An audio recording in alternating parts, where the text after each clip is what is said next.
16장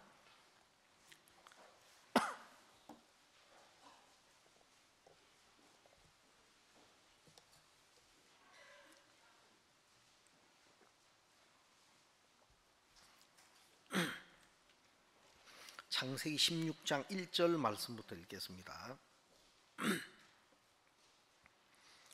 아브라함의 아내 사레는 생산치 못하였고 그에게 한 여종이 있으니 애굽 사람이요 이름은 하갈이라. 사레가 아브라함에게 이르되 여호와께서 나의 생산을 허락지 아니하셨으니 원컨대 나의 여종과 동침하라. 내가 혹 그로 말미암아 자녀를 얻을까 하노라 하며 아브라함이 사레의 말을 들으니라. 아브라함의 아내 사레가 그 여종 애굽 사람 하갈을 가져 그 남편 아브라함에게 첩으로 준 때는 아브라함이 가나안 땅에 거한 지 10년 후였더라. 아브라함이 하갈과 동침하였더니 하갈이 잉태하매 그가 자기의 잉태함을 깨닫고 그 여주인을 멸시한지라. 사레가 아브라함에게 이르되 나의 받는 욕은 당신이 받아야 옳도다. 내가 나의 여종을 당신의 품에 두었거늘 그가 자기의 잉태함을 깨닫고 나를 멸시하니 당신과 나 사이에 여호와께서 판단하시기를 원하노라. 아브라함이 사레에게 이르되 그대의 여종은 그대의 수중에 있으니 그대의 눈에 좋은 대로 그에게 행하라며 사레가 하갈을 학대하였더니 하갈이 사레의 앞에서 도망하였더라.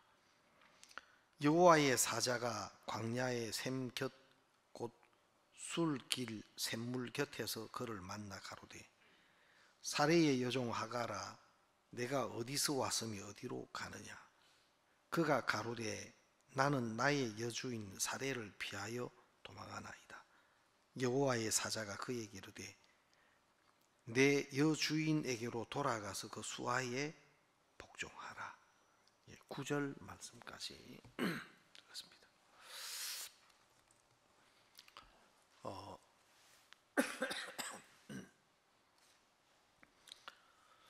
제가 이제 이 전주도 한 15년 정도 제가 부사역자로 잠깐 있었던 지 15년 정도 만에 다시 이제 또 전주에 오게 됐는데 이렇게 사역지를 이동하거나 또 오래간만에 이전에 있었던 교회의 형제 자매님들을 이제 다시 뵐 때가 있어요. 이번 수양회 때도 제가 수성에 처음 개척했을 때 1987년도 11월 30일 날 수성교회를 그때 개척하게 됐습니다. 그때 첫 집회 때 동아 쇼핑센터에서 우리가 그 대연회장 그 홀에서 목사님 모시고 집회를 가졌는데 그때 몇몇 분이 구원을 받았습니다. 그래서 우리 교회에 연결됐는데 초등학교 교사로 계시는 형제님 부부가 아주 신앙적인 열심이 있으신 분인데 구원을 받았어요. 그리고 그 딸 아이들이 넷이 있었는데 딸만 넷이 있었는데 그 딸들이 다 구원을 받았어요. 그리고 그 초등학교 선생님으로 계시니까 그 반 아이들이 주일 학생들이 떼거리로 와서 구원을 받았어요. 그리고 큰 딸이 신혜라고 고등학생이었는데 고등학생들도 많이 연결돼서 구원을 받았어요. 그래서 참 너무 한 개척하고 얼마 안 돼 가지고 한 40명 남짓 이렇게 교회를 나오게 됐어요. 근데 그 중에 그 이웃에 사시는 또 교사 선생님 부인이 있는데 그 부인이 구원을 받고 이제 교회를 나오셨는데 좀 우리 그때 막 큰아들 종은이가 태어났을 때인데 88년도 이제 89년도 초죠. 태어났을 때인데 이 자매님이 이제 구원을 받고 남편은 교사신데 막 술을 너무 좋아하셔. 학교 선생님인데 초등학교 선생님이신데 술을 그렇게 좋아해갖고 알코올 중독에 가까울 정도로 뭐 술로 사셔요. 그러는 분인데 이제 그 남편은 뭐 교회 관심이 없으시고 그 부인이 구원을 받아서 이렇게 해놓는 하루는 조그만한 아이스크림 통 같은 조그만한 이런 것을 가져와 가지고 애기 주라고. 근데 지금 하면 요플레 있죠. 그 요플레가 그때 처음 나와서 나 이게 뭔지 몰랐습니다. 난생 처음 봤어요. 우리는 그때 그걸 먹어본 적도 없고. 근데 애기 주라고 가져왔는데 그걸 우리 사람이 뜯어가지고 좀 이상하다 해서 제가 확인을 해보니까 신 냄새가 나는 거예요. 아이고, 이 상한 거다 해가 그 귀한 걸 버렸다 아닙니까? 알고 보니까 요플레는 그렇게 발효돼 가지고 조금 시큼 달콤 요런 이제 그건데 그걸 몰라 가지고 참 없는 살림에 그걸 그 귀한 걸 갖다가 상한 줄 알고 그 자매님이 아이고 이제 80 중반이 되셨더라고요. 얼마나 반갑든지. 그 아들이 구원받고 지금 교회에 나오시고 뭐 작년이 됐는데 그 아드님하고 같이 그 수양에 와가지고 인사를 하고 너무 정말 반가웠습니다. 어떨 때는 막 조그만한 어린 아이였는데 막 커서 이제 장년이 되어 있고 이런 이제 모습을 보면 야, 시간이 이렇게 빨리 갔나. 막 그 아이들이 뭐 비 온 뒤에 뭐 대나무 자라듯이 뭐 이렇게 자란다 하듯이 진짜 몰라보게 이렇게 자란 있고 또 전혀 딴 사람으로 변해 있고 이런 걸 이제 보는데 아이들만 자라는 것이 아니고 우리 마음의 세계도 그렇더라고요. 여러분 실제로 뭐 어떤 변한다는 것이 나쁜 건 아니지만 우리 마음의 세계에서도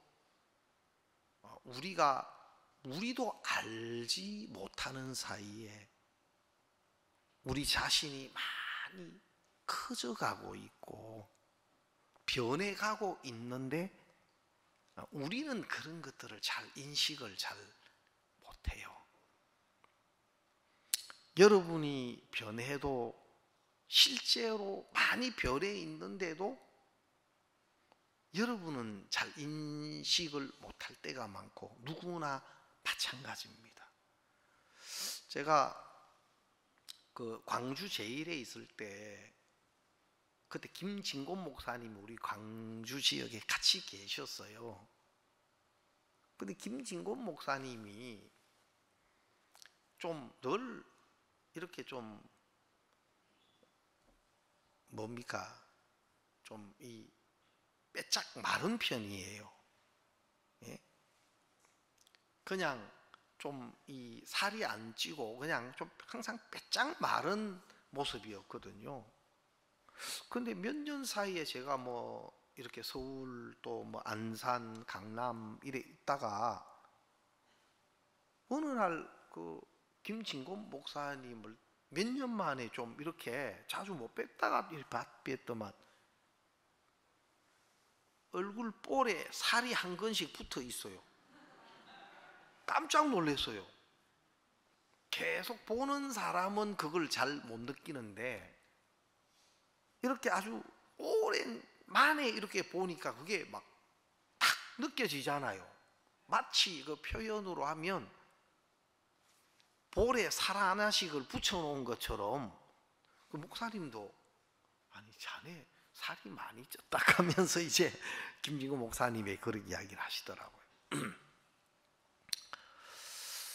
여러분, 다른 어떤 것보다도 변화라는 것이 참 좋지만 우리가 내가 나도 모르는 사이에 이렇게 커져간다, 큰 자가 되어져 간다, 이런 것들은 굉장히 우리 영적인 부분에 있어서 우리를 어렵게 할 수도 있고, 또 실제로 내가 커져가면 커져갈수록, 내 소리가 커져가면 커져갈수록, 내 보는 눈이 밝아지면 밝아져 갈수록 이제 하나님의 음성이 들려지거나 또 교회 안에 있는 하나님의 눈을 우리가 필요로 하거나 그렇지는 않게 됩니다. 목사님께서 이번 차 대덕에서 말씀을 전해 주셨는데, 그 백부장에 관한 말씀을 이렇게 마지막 시간에 토요일 날 해 주셨습니다. 그 백부장이 자기 하인을 위해서 예수님께 은혜를 구했는데 예수님이 가서 고쳐주겠다. 백부장이 나도 가라 하면 밑에 하인이 있어서 가라 하면 가고 오라 하면 오는데, 예수님 말씀만 하사 내 하인을 낫게 하십시오. 말씀만 하사. 왜냐하면 예수님은 주님이시기 때문에 모든 것을 하실 수 있는 주님이시지 않습니까?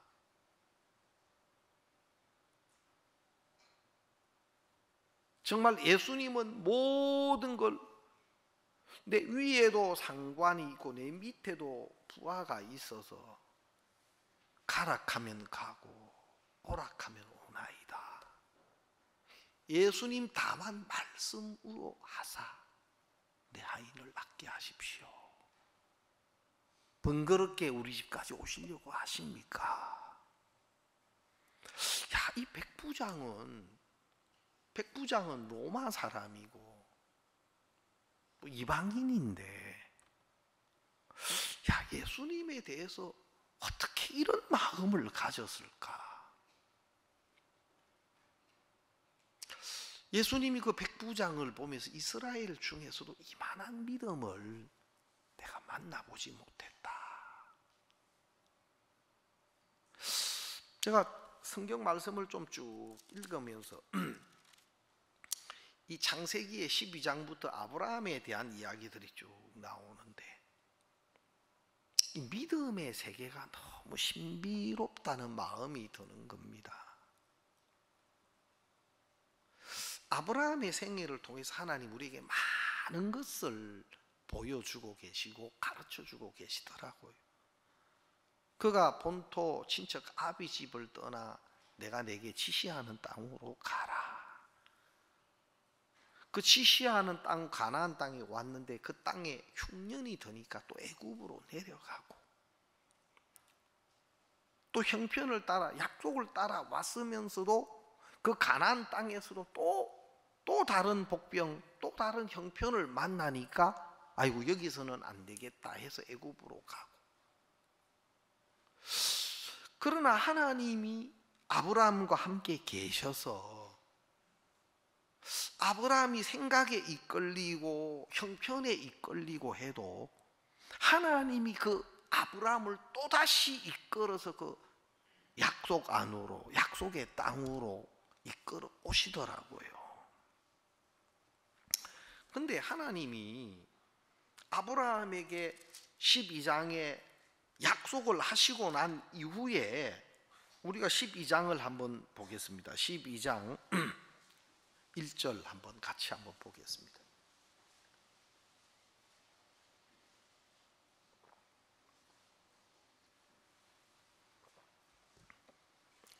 (12장 1절) 여호와께서 아브라함에게 이르시되 너는 너의 본토 친척 아비 집을 떠나 내가 내게 지시하는 땅으로 가라. 내가 너로 큰 민족을 이루고 내게 복을 주어 내 이름을 창대케 하며 하리니 너는 복의 권원이 될지라.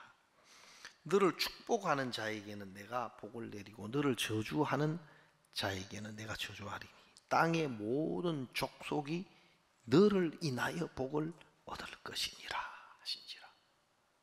이게 아브라함에게 나타난 하나님의 약속입니다. 내가 너로 큰 민족을 이루고 내게 복을 주어 내 이름을 창대케 하리니 너는 복의 권원이 될지라. 너를 축복하는 자에게는 내가 복을 내리고 너를 저주하는 자에게는 내가 저주하리니 땅의 모든 족속이 너를 인하여 복을 얻을 것이니라 하신지라.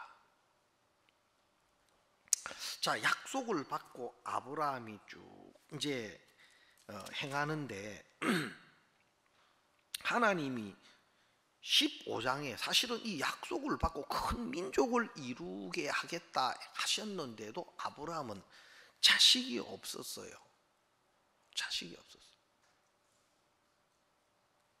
근데 하나님이 창세기 15장에서 아브라함에게 어떤 말씀을 하시냐면은 15장 3절 한번 보겠습니다. 2절부터 보겠습니다. 아브라함이 가로되 주 여호와여 무엇을 내게 주시려나이까 나는 무자하오니 나의 상속자는 이 다메섹 엘리에셀이니이다. 아브라함이 또 가로되 주께서 내게 실을 아니 주셨으니 내 집에서 길리운 자가 나의 후사가 될 것이니이다.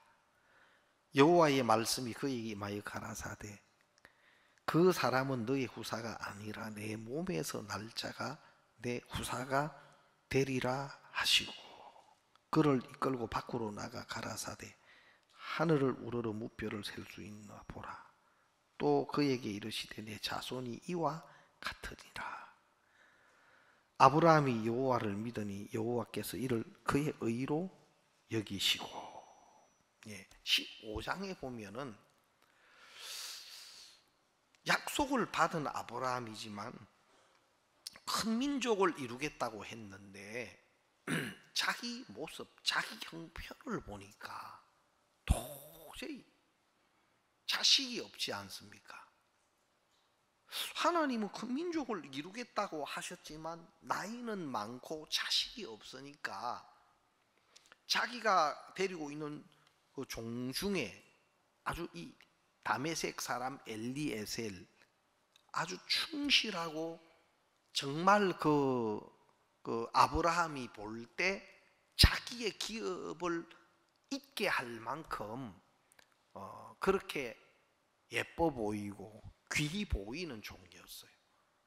그래서 다메섹 사람 이 엘리에셀이 나의 상속자가 되지 않겠습니까? 나는 자식이 없기 때문에. 근데 하나님 뭐라 하시냐면은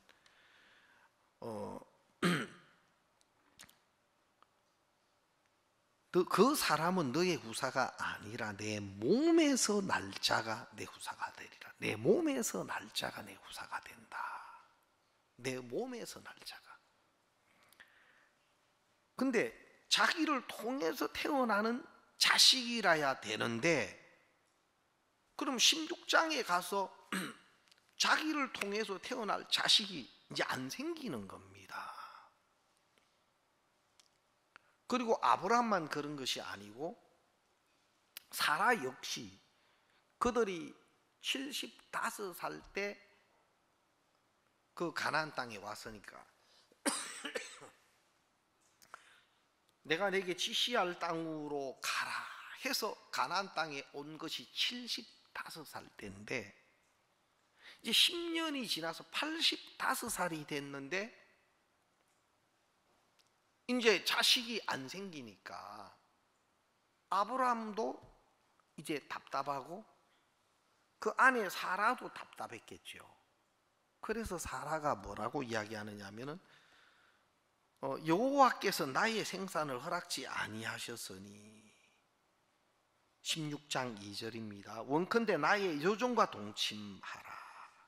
내가 혹 그로 말미암아 자녀를 얻을까 하노라. 우리 마음은 어떤 약속을 받았을 때 자꾸 그 약속의 말씀도 중요하지만 자꾸 우리는 형편을 보게 되는 거예요. 다 어떻게 보면 좀 형편과 조율을 해가지고, 약속과 형편을 잘 어떻게 조율해가지고 약속을 받고 난 뒤에도 가장 합리적이고 내 눈에, 내 마음에 괜찮아 보이는 그 형편을 자꾸 우리는 좋아하고 붙들고 쫓아가려고 해요.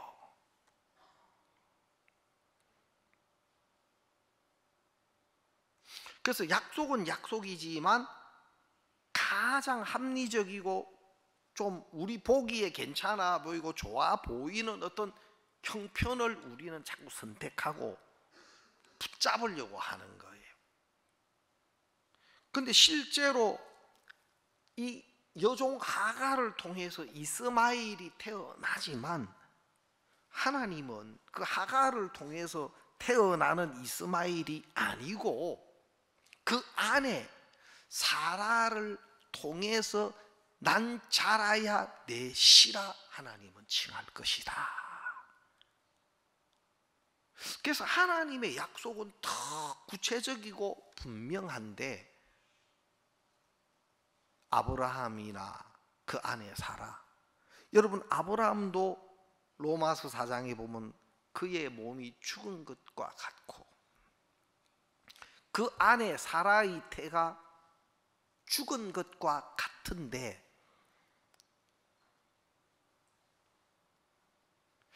아브라함의 몸이 죽은 것과 같고 그 안에 사라의 태가 죽은 것과 같은데 그것은 형편이고 아브라함은 하나님의 말씀을 믿었다 하고 성경은 이야기합니다. 그래서 우리는 어떤 말씀을 받았을 때 그 말씀과 가장 부합되는 형편을 우리는 좋아하고 또 어떻게 보면은 그 말씀이 이루어질 수 있을 것 같은 어떤 형편이나 조건을 우리가 찾아가지고 그것을 이제 우리는 자꾸 붙잡으려고 하는 겁니다. 마치 이 하갈을 통해서 태어난 이스마엘처럼 가장 가능성이 있어 보이고 형편적으로 좀 좋아 보이는 어떤 이런 것들을 우리는 기대하고 또 쫓아갈 때가 많습니다. 그런데 하나님은 하갈이 아니고 내 안에 사라를 통해서 난 자라야 내 시라 칭함을 얻을 것이다. 아브라함뿐만 아니고 그 안에 사라도 마치 그 태가 죽은 것과 같았다 했는데 여러분 우리는 그런 어떤 위치나 그런 형편을 좋아하지 않아요. 할 수만 있으면 좀 나아 보이고 또 가능성이 있어 보이는 어떤 조건들을 자꾸 우리는 미련을 둘 때가 많은 겁니다. 그래서 목사님이 어제 아침에 백부장에 대한 이야기를 쭉 이렇게 하시는데 야, 백부장이 어떻게 그런 마음을 가졌을까? 이방인인데 그는 하나님도 모르는 백성인데 예수님에 대해서 어떻게 그런 믿음을 가졌을까? 예수님에 대해서 어떻게 그런 마음을 가졌을까? 여러분 예수님을 알면 당연하죠. 냉정하게 생각해 보면 여러분 예수님은 말씀만 하사 모든 것을 하실 수 있는 분이시잖아요. 제가 말을 좀 잘못했습니까? 예? 아멘 하실 줄 알았더니만 가만 쳐다보고 계셔가 내가 지금 말을 뭐자 잘못했나? 예? 진짜 예수님은 모든 걸 하실 수 있는 분인데 우리 마음 안에서는 그 예수님을 의지하고 그 예수님을 힘입는 것보다는 우리 보기에 더 좋아 보이고 나아 보이는 어떤 조건들이나 형편들을 우리가 더 가깝게 여기고 또 그것들을 우리가 쫓아가고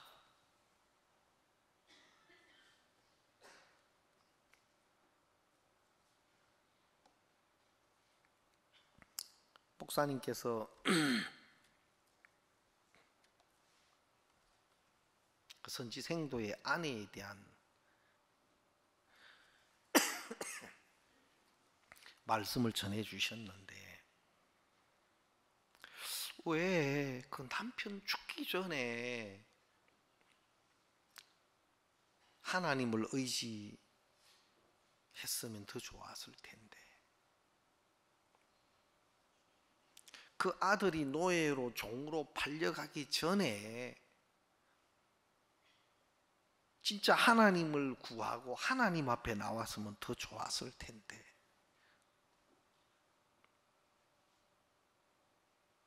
꼭 우리 신앙의 모습을 보여주는 것 같아.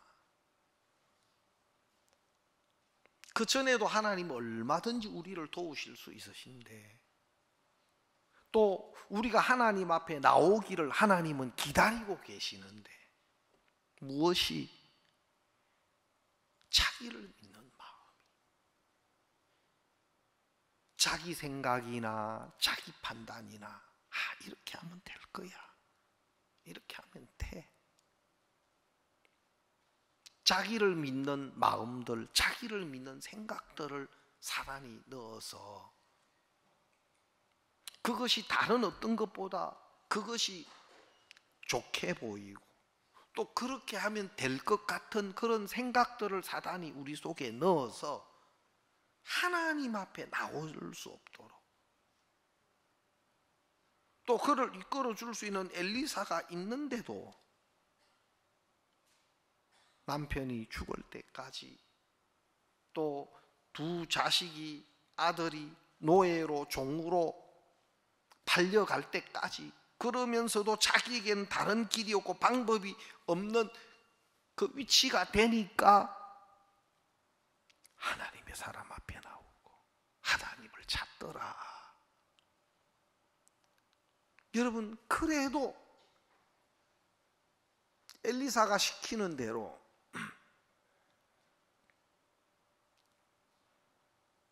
기름 한 병 있는 거 그릇을 빌리되 많이 빌려서 문을 닫고 그 기름병으로 그릇에 채우라. 여러분, 선지생도의 아내가 그대로 하더라고요. 그대로 하더라고요. 여러분, 그것도 물론 선지생도의 아내가 자기를 믿고 자기 생각대로 늘 남편 불평하고 남편 욕 많이 했을 거예요. 아마 내가 뭐 두 아들 못 키워 까짓거 뭐 남편이 억지로 성교학교 가자 해서 내가 왔지만 내가 마음에 안 들어서 반대했는데 죽으라고 보고 많이 못 산다 하면서 성교학교 와서 어쩔 수 없이 나도 왔는데 퇴직금이며 집이며 다 연보하고 먼저 죽어버리면 아니 연금이라도 좀 남겨놓고 집이라도 남겨놓고 가려면 가지. 여러분 아마 욕 많이 했을 거예요. 누구 욕? 남편 욕.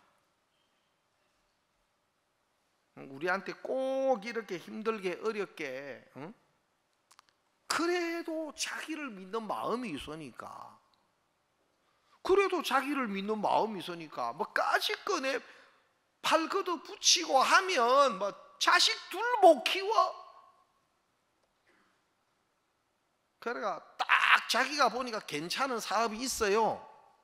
요즘 카페가 뭐 잘 돼가지고 막 카페가 너무 많아가 지금 이제 문 닫는 데 많다 하더라고. 카페도.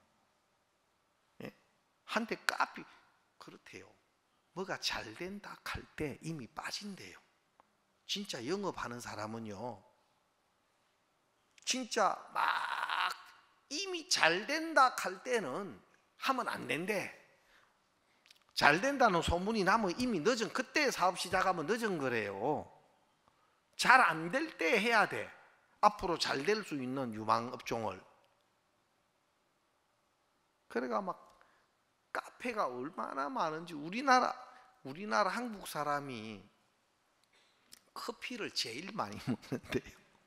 전 세계에서 그 커피를 사랑하는 나라가 되어 버렸어요.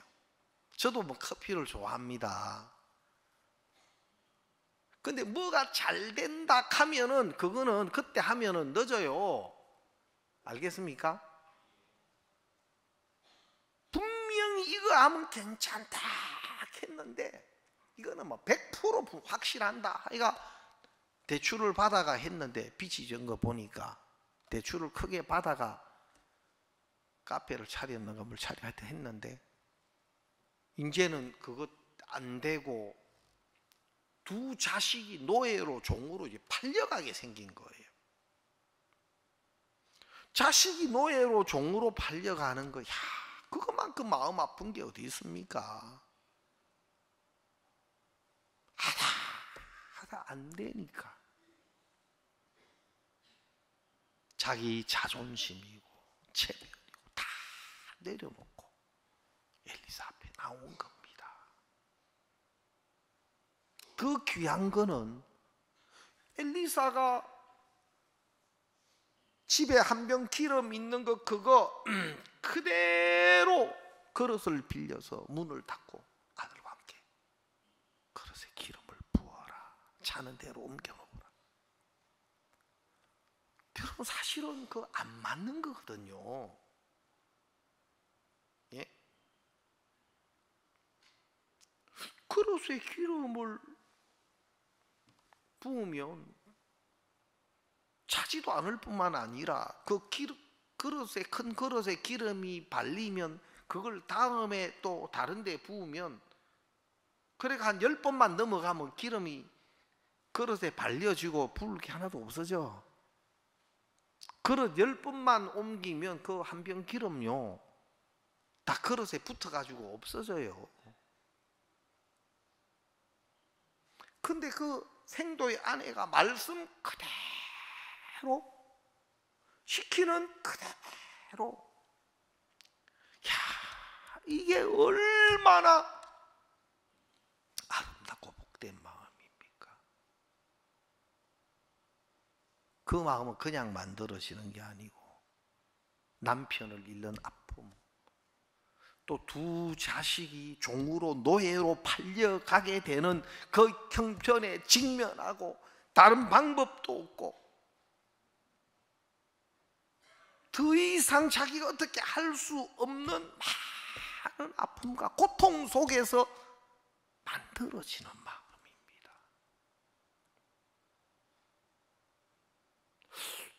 여러분, 하나님의 종이 그릇을 빌되 많이 빌려라. 그리고 문을 닫고 부어라. 자는 대로 옮겨놓으라. 그대로. 여러분, 그들도 이게 도대체 뭐 하는 거지? 그 아이들도. 그러나 이 생도의 아내의 마음에, 생도의 아내의 마음에 분명한 하나님의 종의 말씀대로 내가 행할 때 하나님 역사하신다, 도우신다. 그것이 없이는 그렇게 할 수가 없어요. 그래서 그대로 기름을 부었는데 기름이 계속 나오는 겁니다. 기름이 계속 나와서 그 큰 그릇에 기름이 차는 겁니다. 눈으로 보고도 믿겨지지 않는, 눈으로 보고도 진짜 믿겨지지 않는 현실을 보는 겁니다.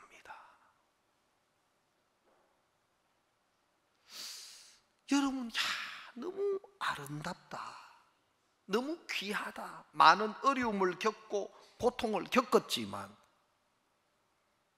전 오늘 제가 이 창세기 16장을 읽으면서 내 마음에 딱 들어온 말씀이,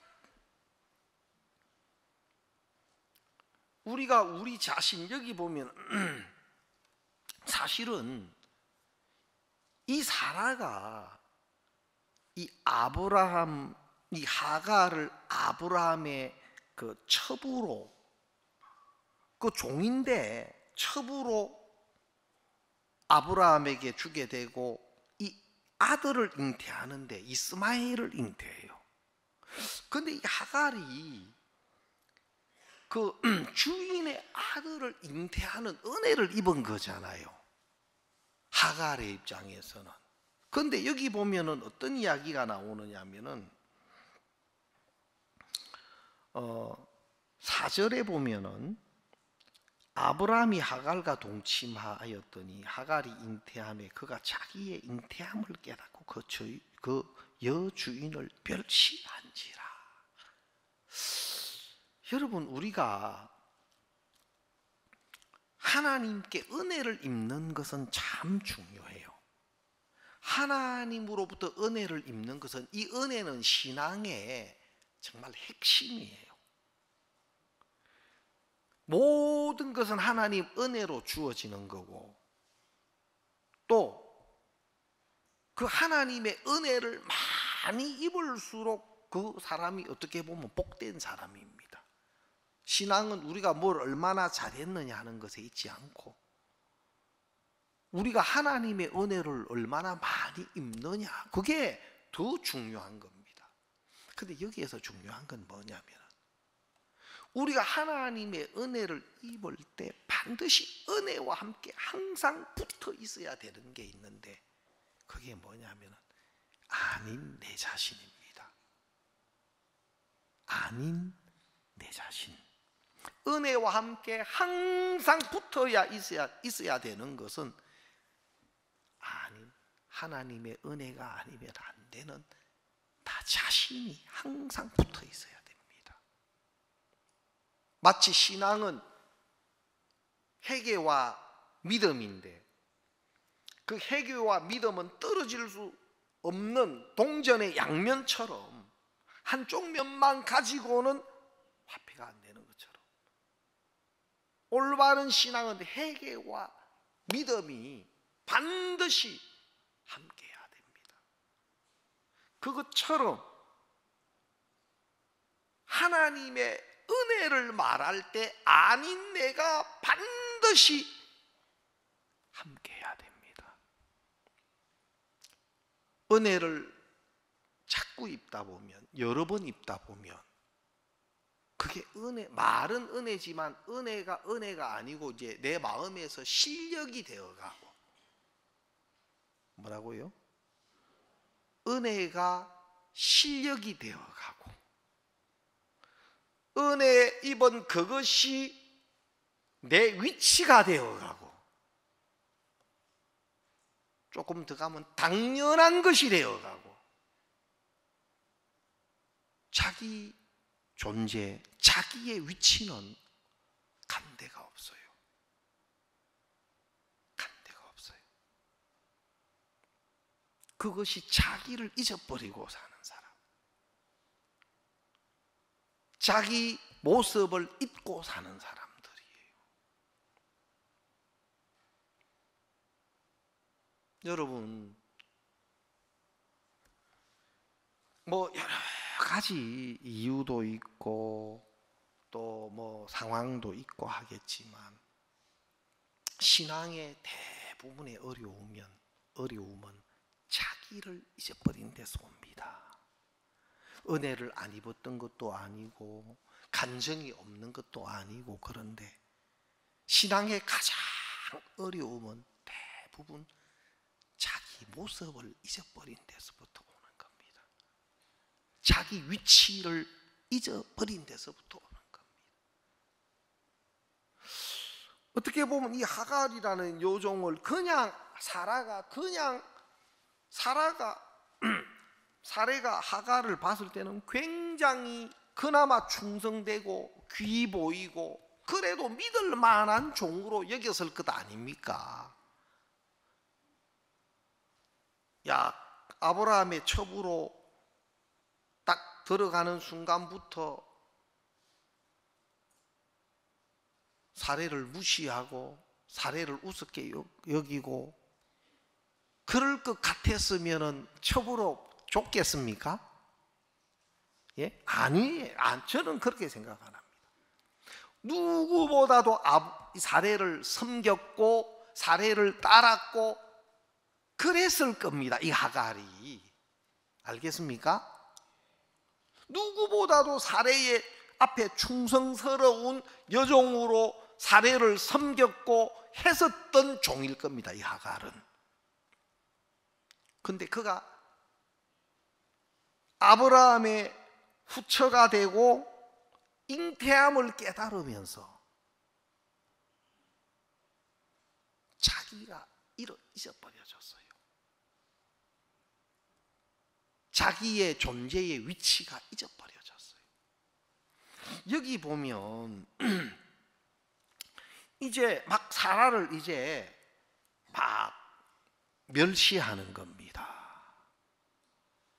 그 여주인 사례를 이제 우습게 보는 겁니다.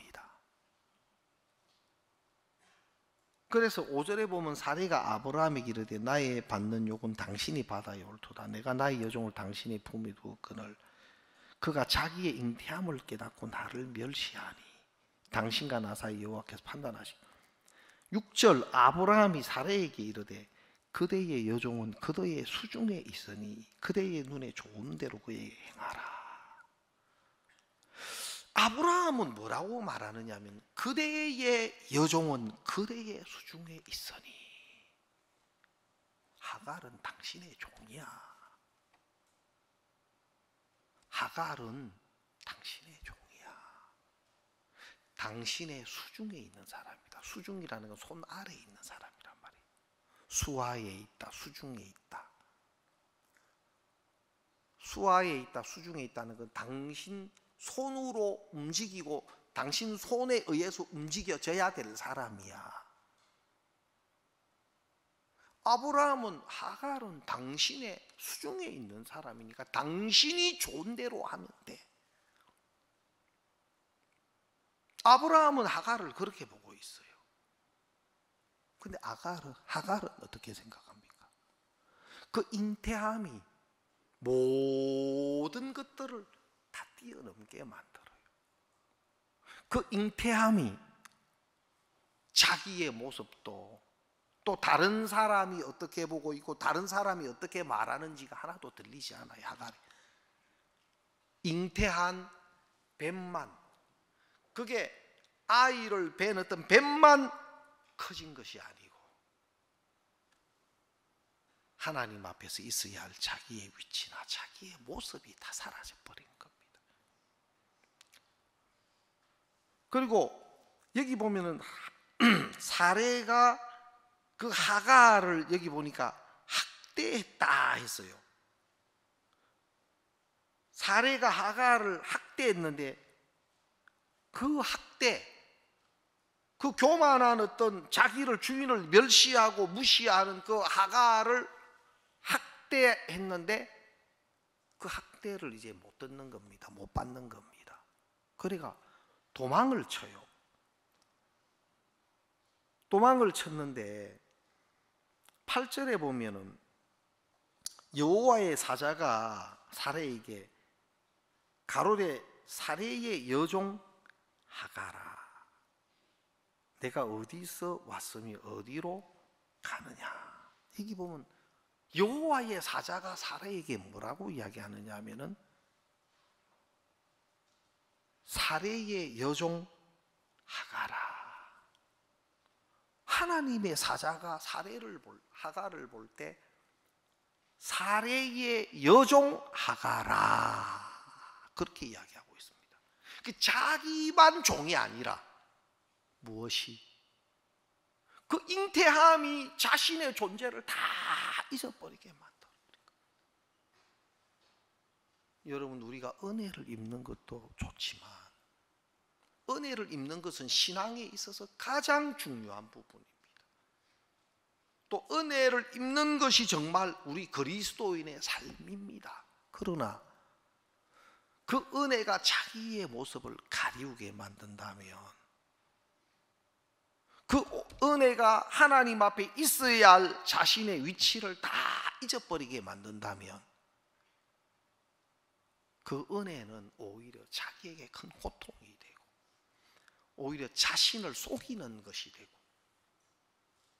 또 하나님이 허락하신 그 은혜, 아브라함과 사라 속에 주어진 하나님의 축복의 약속에서 자기 스스로 떠나는, 자기 스스로 자기 생각을 쫓아, 자기 욕망을 쫓아, 자기 보기에 좋은 것을 쫓아가는 통로가 되는 겁니다.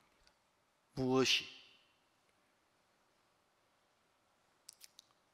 잉태함을 깨달았다. 어떻게 보면 그건 참 큰 은혜인데, 그것이 마땅히 자신이 있어야 할 자신의 위치나 또 하나님 앞에서 가져야 할 마음들을 다 잊어버리게 만들고, 하나님의 약속이 있고, 또 하나님이 그를 복의 근원인 아브라함과 사라에게 있게 하셨는데, 그 축복된 그 자리가 고통의 자리가 되고 도저히 있을 수 없는 자리가 되고, 왜? 자기가 커져 있고 자기 모습을 모르는 사람에게서 나타나는 현상입니다. 마치 이른 아침 일찍 들어온 풍꾼처럼 자기를 모르니까 그 포도원 안에 그를 두신 포도원 주인의 마음을 모르고, 진짜 그에게 은혜를 입히고 그들을 복되게 하려고 이른 아침부터 계속 그 포도원에 들여보내고자 하는 그 주인의 마음과 너무 다른 겁니다. 결국 주인의 은혜가 아니면 안 되는 사람인데, 자기에 대한 기대, 자기가 잘할 수 있고 자기가 괜찮다 하는 그 생각이 그를 속이고 있는 겁니다. 그래서 주인을 악하게 보고 주인을 원망하고 자기 스스로 그 포도원을 그냥 발로 차버리고, 그 주인을, 그렇게 은혜를 베풀고자 하는 주인을 악하게 여기고. 여러분, 우리 속에 들어오는 생각들이 우리를 속일 때가 많습니다. 얼마든지 그럴 수 있습니다. 왜? 내 생각이 이 귀한 교회, 하나님의 약속이 있고 우리를 위한 하나님의 계획이 있는 이 교회가 내가 볼 때는 아무것도 아닌 것처럼, 하찮은 것처럼, 부당한 것처럼, 교회가 왜 이래? 뭐 그런 노래 있대요. 그 아테스 형 세상이 왜 이래 하면서, 한번 명절 때 한번 고향 다녀오는데 그 노래가 쫙 나오는, 아테스 형, 소크라테스 형 세상이 왜 이래, 뭐 그런 노래가 쫙 나오는데 가만 들어보니까 예? 그래서 교회가 왜 이래? 교회 안에 구원받았다는 형제 자매들은 또 왜 이래? 목사님은 또 왜 이래? 예? 그렇게 점점 뇌가 커져가면 모든 것이 자기 눈으로, 자기 생각으로, 하나님의 약속이 있고 하나님이 복의 근원으로 삼은 곳이 교회입니다. 예. 거기서 복을 명하셨나니. 형제가 연합하여 동거하는 그곳, 예수 그리스도가 머리가 되시고 머리에 보배로운 기름이 흘러 아론의 수염으로 옷깃같이 내림같고 교회의 주인이시고 머리 대신 예수님을 통해서 흘러내리는 그 하나님의 계획과 축복이 아론의 수염을 통해서 옷깃까지 내림같고 헐몬의 이슬이 시온의 산들에 내림 같아. 여러분, 그 헐몬 산은 그쪽 지역에서 제일 높은 산이고 그 지중해와 오른 동편의 그 모래 사막에 의해서 기온차에 의해서 이슬이 내려요. 헐몬 산에. 그 헐몬의 이슬이 시온의 산들에 내림 같아. 그 헐몬 산에 내려지는 이슬이 요단강의 발원지가 돼요. 여러분, 이슬은 눈에 띄지도 않고 별로 크게 느껴지지도 않는데 그것이 초목을 무성하게 만들고 수많은 곤충과 생명들에게서는 없어서는 안 될 중요한 것이 돼요. 여러분, 이 교회에 특별하지도 않는 것 같고, 아이고 구원받고 구원은 너무 감사한데 또 실제로 생활 속에서 주시는 복은 별로 없는 것 같네, 이런 혹시 생각 가지고 있는 분 없어요? 막 게릴라성 폭우와 같은 은혜 폭포수와 같은 은혜, 이런 은혜를 한번 받고 싶어요? 지금 뭐가 옮기어 안 옮기어 있을 같은 이런 느낌이, 지금 복이 내렸다 말이요, 뭔 것이요, 그런 거 말고 막 로또처럼 막 폭포수 같은 뭔가 이런 걸 한번 뒤집으시고 쓰고 싶은. 성경에 보니까 하나님이 이 교회를 복의 권원으로 거기서 복을 명하셨으니, 내가 어느 날 보니까 내가 가장 복된 사람이 돼 있더라고요. 내가 어느 날 보니까 가장 복된 사람이 돼 있더라고요. 하나님께서 이런 복음을 우리에게 주시고 교회 안에서 우리 형제 자매님들과 함께 복음을 위해서 살고 복음의 일을 같이 하고 생명을 얻는 일에 우리가 함께 할 수 있다는 이것만큼 가치 있고 복된 삶은 없습니다. 그래서 제가 이 창세기 16장을 보면서 우리는 여전히 아무것도 아닌 사람이다, 좀 자기가 괜찮다, 좀 내가 낫다, 그런 마음은 이 교회 안에 있는 게 불편해져요. 그런 마음은 모든 걸 비판하고 판단하게 돼요. 그리고 스스로 이 교회 안에 있을 수 없고 자기 좋은 것, 자기 생각을 쫓아가게 돼요. 은혜를 입는 것도 중요하지만 아닌 내 자신이 분명하게 은혜와 함께 시인되고 고백돼야 합니다. 그래서 레위기 22장에 보면은 출산한 여인이 하나님 앞에 정결케 되는 규례가 있는데 가장 귀한 생명을 잉태했는데 하나님은 부정하다 하시는 거예요. 그리고 반드시 번제와 속죄 제사를 드려라. 번제는 나는 아무것도 아닌 존재로 그냥 잿가루가 되는 겁니다. 그리고 속죄 제사, 조금이라도 하나님으로 말미암은 것을 내가 괜찮다, 내가 한 것처럼, 나로 말미암은 것처럼 여기는 그 모든 것들은 죄입니다. 죄. 큰 은혜를 입은 뒤에 우리 마음에서 반드시 드려져야 할 제사가 있는데 번제와 속죄 제사입니다. 내 자신이 아무것도 아닌 불태워져서 잿가루가 되는 이 일에 대해서 하나님, 나는 아무것도, 이건 당신이 하신 겁니다. 온전히 당신의 것입니다. 당신으로 말미암았습니다. 나는 무익한 그냥 먼지와 같습니다. 그 번제와 속죄 제사가 없이는 부정함에서 못 벗어나요.